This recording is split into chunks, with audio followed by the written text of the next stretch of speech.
nakahanda raw ang Department of Health sakaling makapasok ang Nipah virus sa Pilipinas. Binabantayan na rin nila ang mga pasaherong dumadating sa bansa kasunod ng dalawang nagpositibo sa sakit sa India. Narito ang report.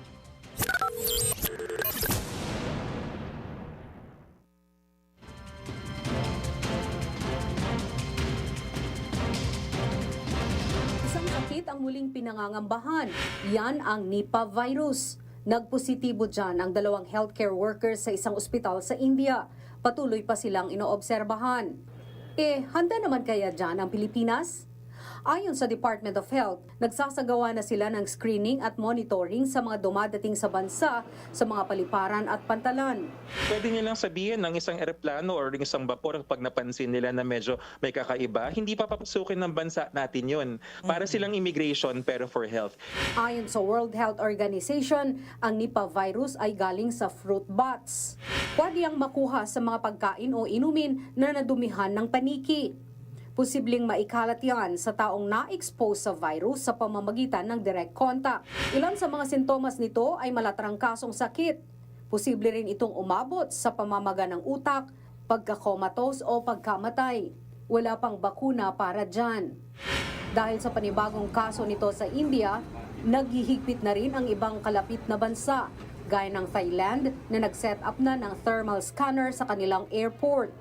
Ang Taiwan naman, iminungkahing isama ang Nipah virus sa Category 5 diseases o malaking panganib sa kalusugan na kailangan ng special control measures.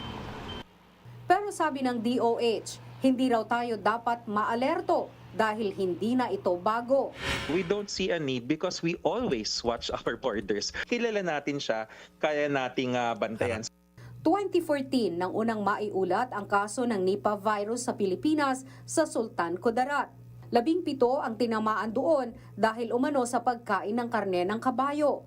Sa ngayon, wala pang kaso ng Nipah virus sa Pilipinas. Pero paalala ng DOH, Maliban dun sa pagkain, kung tayo ay mapalapit sa mga hayop na may sakit, lalo na yung kita man yung mga hayop na medyo matamlay, may sakit, wag na ho tayong lumapit kasi maaaring dyan natin makukuha yung mga sakit tulad ng Nipah virus.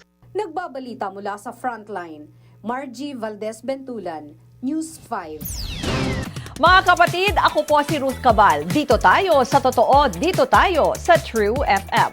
Mag-follow at mag-subscribe din po kayo sa aming social media accounts at True Network PH. Diyan po yan sa aming X na dating Twitter, sa FB, sa Instagram, sa YouTube, sa TikTok at sa mga podcast. At syempre, tutok din po kayo sa Signal True TV Channel 19. Dito tayo sa totoo, tunay at